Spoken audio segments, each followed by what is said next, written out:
In just a moment, X-1. But first, there's a certain water commissioner whose interest in the ladies sometimes overshadows his interest in civic affairs. His name is a familiar one, Throckmorton P. Gildersleeve, and he'll pursue his adventures tomorrow night when NBC Radio presents another comic episode of The Great Gildersleeve.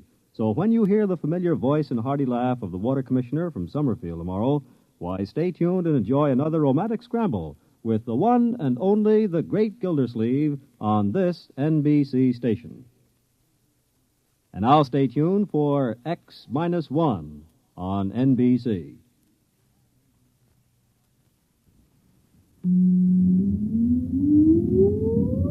Countdown for blast-off. X-5, 4, 3, 2, X-1, fire.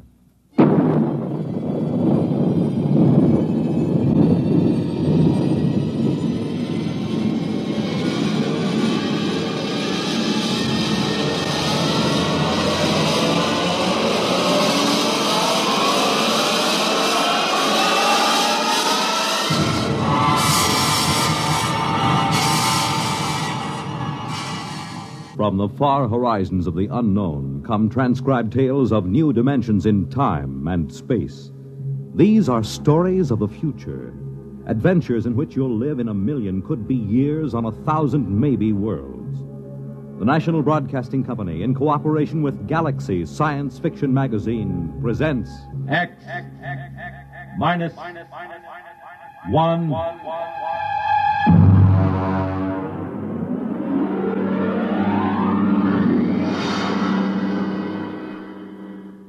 Tonight's story, The C-Chute, by Isaac Asimov.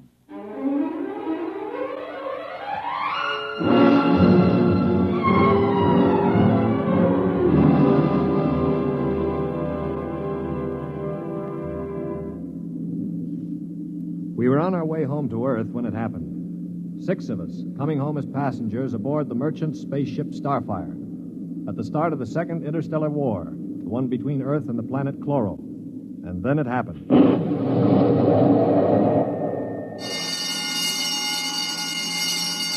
Now hear this. Condition red. We are under attack from a Chloran battlecruiser. All hands forward to battle stations. Passengers will remain confined to the after cabin. Condition red. We are being attacked. The interception by the Chloran cruiser, the murderous running jewel of energy blasts and force field defenses.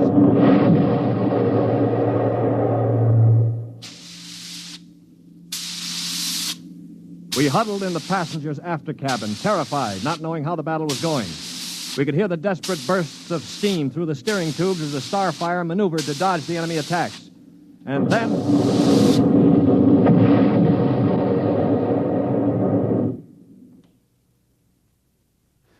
Now what? The beginning of the end, you might call it. Well, what does it mean, Stuart? You were a space pilot? It means our generators have been drained of energy. We can't fight back. But, All right, monsieur, don't worry. They won't destroy us. They need our ship too badly. They'll simply board us and take over. But what about the crew? The crew, Colonel? If they have any sense, they'll surrender. If they choose to fight, they'll... Now, they're coming aboard. Now, be very still. Oh, Mother in heaven, help us. Be still. If only those fools on deck will surrender without a struggle. They are fighting. Yes, it's the end. We've got to help them. All right, don't open that door. We just can't let them die. You can't help them. I'm going. Stop him! All right. Aristide. Shut the door quickly. Aristide, my brother. That poor fool. I'll get them. My brother, I swear to you, I'll get them. Yeah, you better cover his body. The brutes. The monstrous green-skinned brutes. They're no more brutes than we are, Colonel. This is a war. Are you defending them? I'm merely pointing out the facts. I ought to strangle you. Why not save it for the Chloros? I will. I promise you I will. Well, they're probably deciding right now what to do with us. We might as well settle down and wait.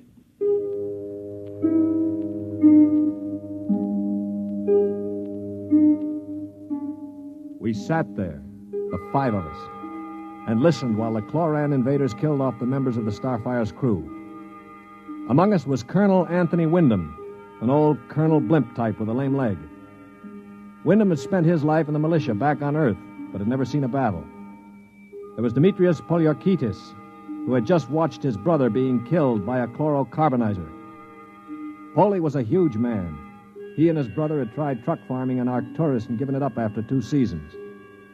Then there was LeBlanc, a sensitive, frightened young man of 22, and Randolph Mullen, who looked like somebody's caricature of a bookkeeper, a mild, balding, milquetoast little man. And there was myself, John Stewart. I was the only one who'd ever had contact with the chloro people. I had a pair of artoplasm hands to prove it. It is quiet now. Yeah, they've finished with the crew. Mr. Stewart, Yes, Mr. Mullen. what do you think will happen next? Well, they'll put a prize crew of 2 aboard and take us to one of their home planets as prisoners of war. Only 2 of the chloros will stay aboard. Well, 2 is all they'll need. Why, Colonel? You thinking of leading a gallant raid to retake the ship? Well, simply a point of information, dash it. All right, then let me give you another point of information. If you want to commit suicide quick, just open that bulkhead door. 3 steps inside, you'd fall on your face. But why? Don't you smell anything, LeBlanc? Get close to the door. It smells like gas. Yeah, it is gas. Chlorine gas. They breathe it like we breathe oxygen. They've chlorinated the whole crew's compartment. 1 big whiff of that and we'd all be dead. So just forget about rushing the chloros. How do you know so much about their habits, Stuart? I lived on a chloro planet for 6 months. You see these hands? They were mangled in the oxygenating machinery of my own quarters. They grew these artoplasm things and operated. They're weak, but at least I have hands again. Monsieur Stewart, Yeah. will they kill us? No. Why do you say that? Because, in their own way, they're gentlemen. Probably will be interned for the duration. You call them gentlemen. After they killed my brother in cold blood, you call them gentlemen. You know, Stuart, you sound more and more like a blasted Greenie sympathizer. Blasted, man. Where's your patriotism and loyalty? My loyalty is where it belongs, with honesty and decency, regardless of the shape of the being it appears in. This is a ridiculous war. Why are we fighting these people? We can live only on planets with oxygen, and oxygen is poison to them. They can live only in chlorine atmosphere, which is deadly to us. Yet we're fighting them over a bunch of worthless asteroids that neither of us can live on comfortably. Well, it's a matter of principle. It's a matter of stupid pride and greed. I don't like what you say, mister. Why not? Because you talk too nice about these greeny scum. They're good to you, eh? Well, they weren't good to my brother. They killed him. And I think maybe I'll kill you, you rotten greeny... Mullen, grab him. I can't break his hold. They are coming in. Pohl, let him go. They saved your life this time. But when I'm finished with them... Quiet. I think they're opening the lock.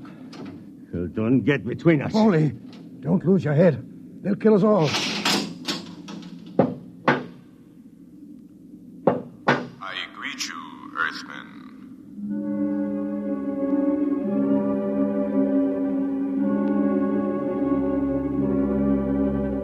The chloro was not a pleasant sight to anyone unused to him. He was about the height of an Earthman, but the top of him was just a green stalk with eyes. He was still wearing a spacesuit to protect him from the oxygen in our compartment. In one of his tendrils, he carried a chloran gun. As he stood in the doorway, I could see Polyarchetes' eyes begin to glisten with rage. Then, with a bellow like a huge bull, he threw himself at the chloro.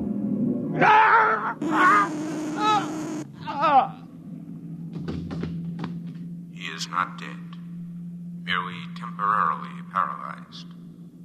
You 5 will remain together as prisoners of war. We expect to reach our own planet within several weeks, your time.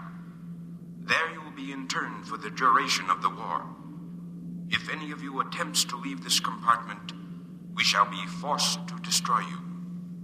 That is all I have to communicate.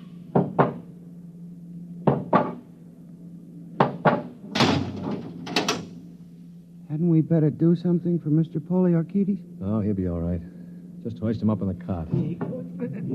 That's good. Hi, Polly. Can you hear me, you stupid brute? His voice is coming back. Now, I know what's going on in that thick skull of yours, Polly.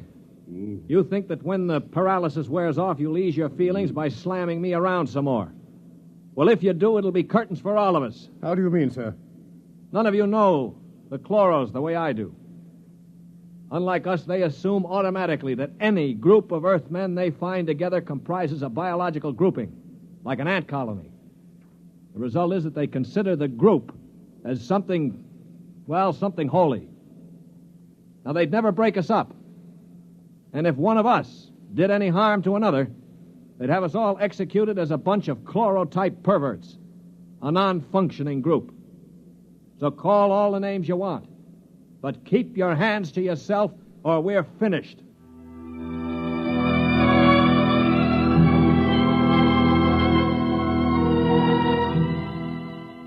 My little speech had a sobering effect on the group. For the next 24 hours, we did little besides eat our rations and think. I tried to evaluate them. The colonel I had figured for an old windbag. Pohl was a hate-filled brute. LeBlanc would crack first. He was like a frightened child. Mullen was a nonentity, a mouse instead of a man. Everything he did seemed prissyish. His voice had the quality of furtively rustling underbrush. How long did you say the trip would take, Mr. Stewart? Well, the chloro said about 2 weeks. Gentlemen, if I may interrupt. Colonel? Now, it has occurred to me that perhaps you know of some weakness that might enable us to overcome these chloros. The only weakness they've got is that they can't stand oxygen. Oh, but there must be some way to get the best of them, man. After all, there are only now, look, two. Before I answer, Colonel, I have to know your motive. Is it to save your own skin or help Earth win the war? Oh, dash it, man, to help our side, of course. What we're looking for is the way to save the ship for Earth without losing our lives, yes? Well, all right, let's take a vote then. LeBlanc? I have a wife waiting on Earth, Mr. Stewart. I do not want to die. Uh-huh. Hero number 1. What about you, Mullen? I don't see how we could accomplish it without... Hero number 2. Well, Pohl. When I kill chloros, it will be with my bare hands. On their planet, I will kill dozens, I promise you. 3 down. Well, Colonel, don't you want to march to glory, an old militiaman like you? Your attitude is very cynical and unbecoming, Stuart. I see. Well, then I'll have to blow the ship up myself. Stuart! Don't worry, Colonel. I don't intend to be a dead hero. Of course, there is a way we might do it.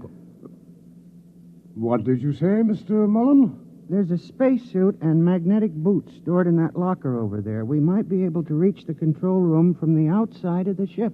The outside? But how would we get outside? Well, this compartment has a C-Chute. It must. What is a C-Chute? A C-Chute, my boy, is a casualty chute. It doesn't get talked about much, but all the main compartments have them. They're just little airlocks down which you slide a corpse. Burial in space. Oh, blast it, Mullen. Suppose you did get outside. How could you re-enter the ship? Through the steam tubes, the ones they use to guide the ship. Wait a minute, Mullen. What do you know about steam tubes? I thought you were a bookkeeper. Well, on Arcturus, I got interested in spaceship models. I studied all about them. On my own time, of course. Yeah, naturally. At any rate, I learned that the steam tubes have an access vent directly to the control room for repairs and so forth. And the chloros, they are in the control room. What do you think, Stuart? Well, it's a video sort of idea, but it might just work. We could get permission from the chloros to open the C-Chute and bury Pohl's brother. And one of us could slip into it, work forward, and climb up through the steam tube. The question being, which one? What about you? You with your loud talk and your sneers. I'm no hero, Pohl. I've already said that. My object is to stay alive. The steam tube let go while you were in it, you'd be broiled like a lobster. Well, how about the colonel here?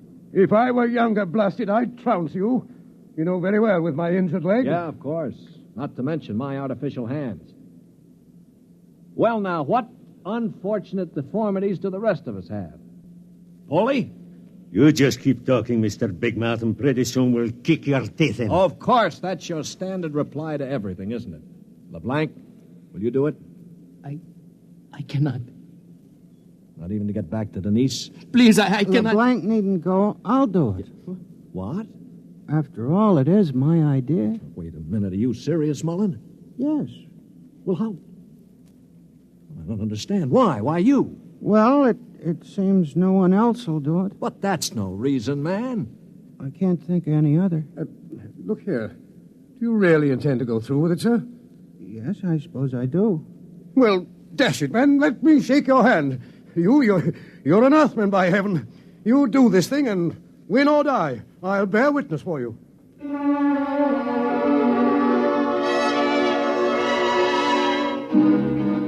It was quite a moment. Mullen the mouse had suddenly turned into a man. He just stood there awkwardly while the colonel puffed his hand. Poliorcetes seemed stunned. LeBlanc was wide-eyed. And I? Well, I was in a peculiar position, one in which I rarely found myself. I had absolutely nothing to say. That ought to bring them. I hear one.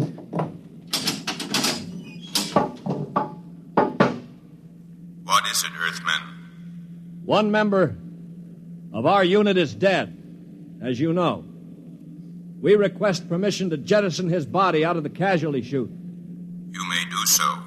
You'll have to open the chute lock from the control room. I will do so. Is there anything else? No, nothing else, thank you.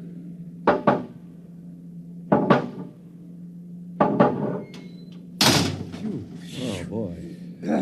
All right, come on now, we'll have to work fast. Mullen, get into a spacesuit from the emergency locker. Polly, help Mom with those magnetic boots. Hurry. I'm working as fast as I can. The arm, there. All right, give me the helmet. The helmet. Okay. Now, Mullen, you better scratch your nose if you have to. It's your last chance for a while. What about radio contact? You can talk to us. We'll listen in on the helmet set in one of the other suits. The chloros won't have their set on the interphone frequency. Wait a moment. What for? Dash it, what's he going to use for a weapon? He isn't big enough to fight them barehanded. Ah, no, that's true. Well, how about one of those oxygen cylinders? Good idea. Use it to bash them over the head. Now, give him one of the cylinders equipped with a reducing valve. Now, look, Mullen, if your magnetic boots fail and you start drifting away into space, open this valve. See that? Now, you can use it like a miniature jet and try to blow yourself back to the ship. Understand? I think so. Well, I only hope it works. All right, here goes the helmet. You'd better hurry. The light is on over the C-Chute. Yeah. All right. That means they've opened the lock. Here. Now, can you hear me? Oh, LeBlanc, give me that other space helmet. Yes, here. Let me switch on the radio. Can you hear me, Mullen? I hear you. Fine. Plenty of air? Air's okay. Uh-huh. Polly, open the C-Chute. Okay, now help him in. All ready? Ready? Well, good luck. Close the chute. Pull the ejector valve. Now! He's out. Oh, God help him. The light is out. Yeah. The chloros have closed the chute lock. I don't suppose he has much of a chance. No. Do you think he knew it? I don't know. I just don't know. Should I try to contact him on the radio? Yes, I think... Wait a minute. What is it? Listen, the chloros coming. Good Lord. He's sure to miss Mullen. Yeah, wait. Polly, get your brother's body on the cot. Put a blanket over it. Pretend it's Mullen asleep. Polly, for heaven's sake. My brother. All right, you've got to do it, man. It's our only chance. Listen, if Mullen could go out there and Very risk his... well. I will do it.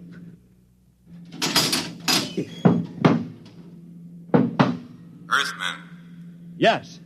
you have jettisoned the body. Yes. Good. Is there something further we can do? No,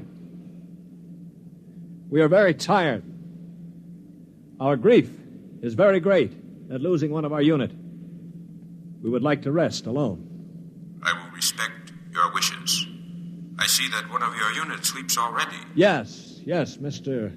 Mullen was overcome with grief. I leave you. Oh, brother. Polly, I thought sure you were going to rush him. With that brave little guy out there. What do you think I am, anyway? And to think I laughed at him. It makes me ashamed. Yeah, I guess I've been saying some things that maybe weren't too funny. I owe all of you an apology. Do you think it's safe to try the radio? Yeah, we better. Hello? Hello, Mullen. can you hear me? Yes, I hear you. Where are you? I'm standing on the outside of the ship. All right, now take care. One misstep and you'll be marooned in space. Now, can you find the steam tubes? I think I've found one of them already. I can feel the rim. I just hope it doesn't let go when I get inside. Be careful. I'm going into the tube now. I can feel the ladder rungs they use to repair the inside. Yeah, well, keep in contact. I'm in the tube now. Good Lord. They've let go with a blast. Yeah, well, it may be the starboard tubes. Mullen! Still here. They use the other tubes, fortunately. Now, if they don't try to correct for over-deflection... Yeah, keep moving. I seem to be... Wait. Yes, I'm at the end of the tube now, where it opens into the control room. Good. Now, look, there's a small metal door there. Can you feel it? Yes, I'm afraid it's locked from the other side. Oh. I can't budge it. Mullen, listen to me. Stewart, I'm scared. I'm terribly scared. Yeah, all right. Now, hang on. Don't blow up. Listen to me. Are you listening? Yes. Take the spare oxygen tank. Bang on the metal door that leads to the control room. The chloros are bound to hear you. When one of them comes to investigate, try to hit him with a cylinder. Now, aim for the stalk on top of his body. Try to blind him. Will you do that? I'll try. Well, now, go on. Only one can come. The other will stay at the controls. Now start banging.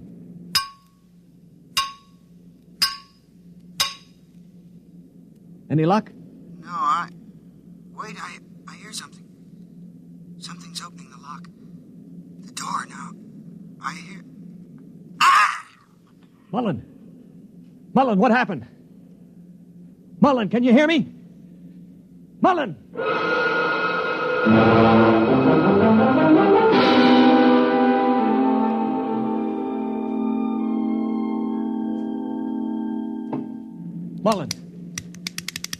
Mullen! Oh, it's no use. They must have gotten him. Yeah, he was one brave little guy, that one. But suppose they have just got him in the control room. I mean, maybe he's not dead. Well, then maybe one of us could rush them. We could bang on the door and jump the chloro. Well, the first guy would be a cinch to die. Well, I would be willing to take the chance. You? Why not? I could try. Not you. I'm the strongest. I do it. Now, listen, you chaps. I'm an old man. I've got nothing to live for anyway. Suppose I throw myself at the ray gun. Wait a minute. What's going on here? 20 minutes ago, there wasn't one of you who'd risk his little finger to get us out of here. Now you're falling all over each other. Maybe Mr. Mullen teaches us a lesson, huh? Yeah. Okay, Pohl, give me the wrench. I'll start banging on the door.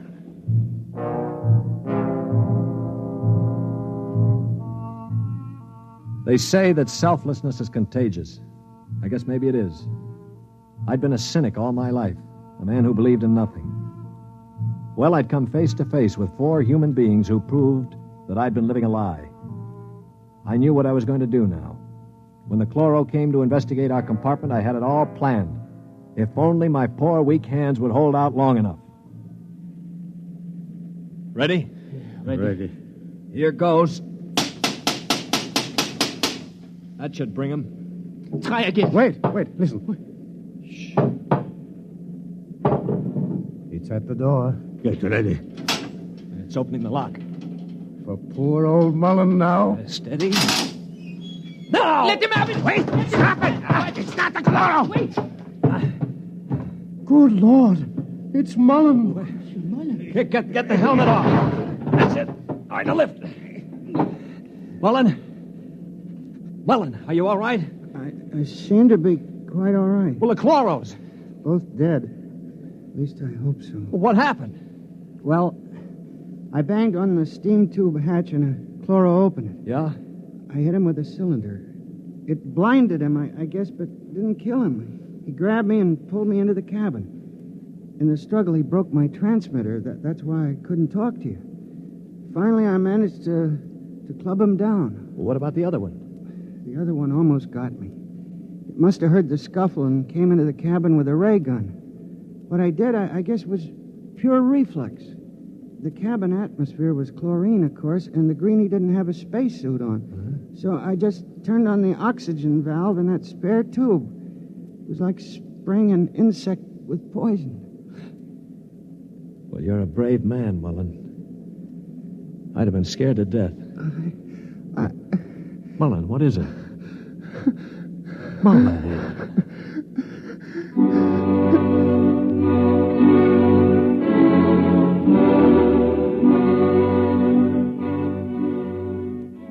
An hour later, false hands and all, I was at the controls of the ship, headed for Earth. We'd gotten rid of the chlorinating equipment and restored the oxygen naturally. Mullen was asleep in the cabin under a sedative, or so I thought until the cabin door opened. Mullen, for Pete's sake, get back to bed. No, I'm quite all right now, really. Do you mind if I watch how you operate the ship? No, not at all. Sit down. You know, I guess I owe you an apology. I didn't think too much of you. That's your privilege. No, it isn't anybody's privilege, Mullen, to despise another. For years now, I've abandoned hope of finding any decency in human beings.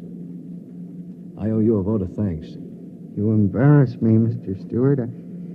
I didn't do it for any heroic reasons, I assure you. Far from it.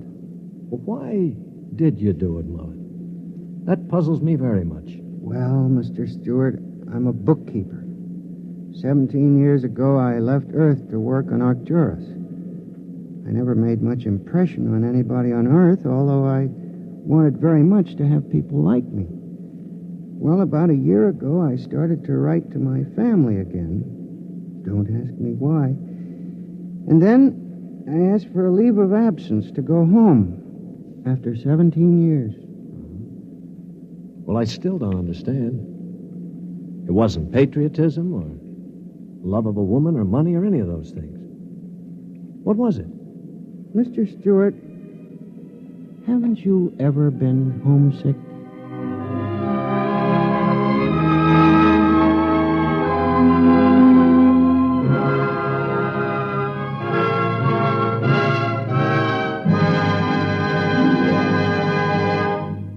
You have just heard X-1, presented by the National Broadcasting Company in cooperation with Galaxy's science fiction magazine, which this month features A Gun for Dinosaur by L. Sprague de Camp, a story of hunters in the bloodiest and most ferocious arena of all prehistoric Earth, where hunting reptile heavyweights is no job for human lightweights.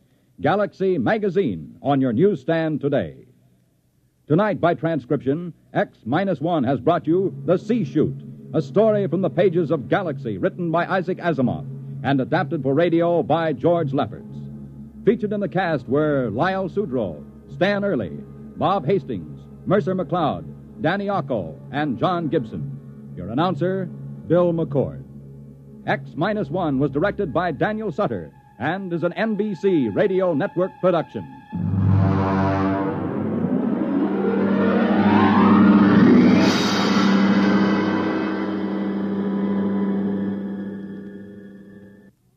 Next week, on a distant planet in a forgotten colony of Earth, a man is ordered to commit a murder. Listen to Skulking Permit on X-1 next week.